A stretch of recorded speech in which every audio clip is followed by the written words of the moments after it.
ಈ ಥರದಲ್ಲಿ ಸುಳ್ಳು ಹೇಳ್ತಕ್ಕಂಥದ್ದು ಇದೆಯಲ್ಲ, ದಿಸ್ ಈಸ್ ದಿ ನಾನು ಹೇಳಿರ್ತಕ್ಕಂಥದ್ದೆಲ್ಲ ವಾಸ್ತವ.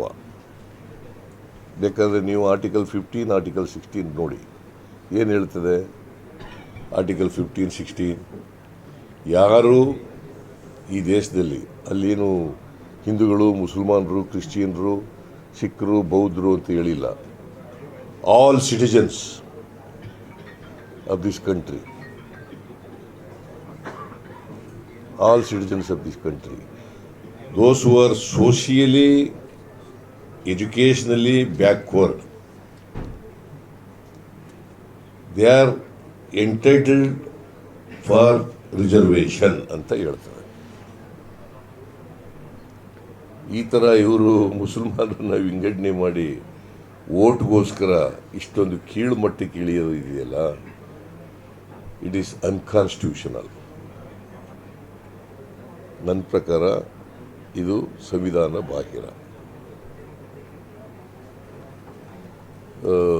ರಾಮಾಜೋಯಿಸ್ರವ್ರು ಹೋದಾಗ ಸುಪ್ರೀಂ ಕೋರ್ಟ್ನವ್ರು ಹೇಳಬೇಕಾಗಿತ್ತಲ್ಲ, ಆಗಲೇ BCM ಏನಲ್ಲಿ ಮುಸಲ್ಮಾನರು ಕೂಡ ಸೇರಿದರು. ಇದು ಅನ್ಕಾನ್ಸ್ಟಿಟ್ಯೂಷನಲ್ ಆಗಿದ್ದರೆ ಆಗಲೇ ಹೇಳ್ಬೋದಾಗಿತ್ತಲ್ಲ ಸುಪ್ರೀಂ ಕೋರ್ಟ್ನವರು. ಅವ್ರ ಅಜ್ಜಿನ ಯಾಕೆ ವಜಾ ಮಾಡಿಬಿಟ್ರು? ಅವ್ರು ಹೋಗಿದ್ದು ಕೂಡ ಅನ್ಕಾನ್ಸ್ಟಿಟ್ಯೂಷನಲ್. ಮಹಿಳೆಯರಿಗೆ ಕೊಡೋದು ಅನ್ಕಾನ್ಸ್ಟಿಟ್ಯೂಷನಲ್, ಹಿಂದುಳಿದವರು ಕೊಡೋದು ಮೀಸಲಾತಿನ ಅನ್ಕಾನ್ಸ್ಟಿಟ್ಯೂಷನಲ್, ಮುಸಲ್ಮಾನರಿಗೆ ಕೊಡೋದು ಅನ್ಕಾನ್ಸ್ಟಿಟ್ಯೂಷನಲ್ ಅಂತ ಹೋಗಿದ್ದು. ಅಷ್ಟೇ ಅಲ್ಲ, ಅಧ್ಯಕ್ಷ ಉಪಾಧ್ಯಕ್ಷ ಸ್ಥಾನದಲ್ಲೂ ಕೂಡ ಮೀಸಲಾತಿ ಇತ್ತು. ನಾನೇ ಸಬ್ ಕಮಿಟಿ ಮೆಂಬರ್ ಆಗಿದ್ದೆ, cabinet sub committee member. Supreme ಕೋರ್ಟ್ನಲ್ಲಿ ಚರ್ಚೆ ಆಗಿದೆ.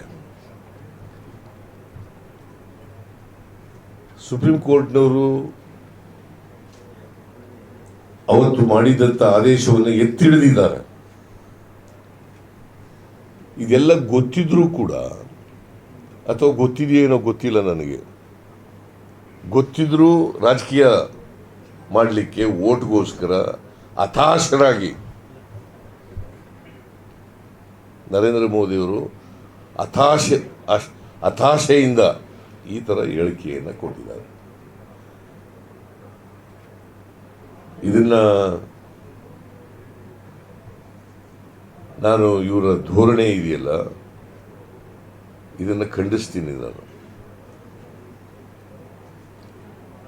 ಅದಕ್ಕೆ ನಾನು ಹೇಳಿದ್ದೀನಿ, ನಮ್ಮ ಪಾರ್ಟಿ ಅಧ್ಯಕ್ಷರಿಗೂ ಕೂಡ ಫೋನ್ ಮಾಡಿದ್ದೆ. ಈಗ ನಾನು ನೋಡಿ, ಈ ಥರ ಅಡ್ವರ್ಟೈಸ್ಮೆಂಟ್ ಕೊಟ್ಟಿರೋದು ಎಲೆಕ್ಷನ್ ಕಮಿಷನ್ ಗಮನಕ್ಕೆ ತರಬೇಕು.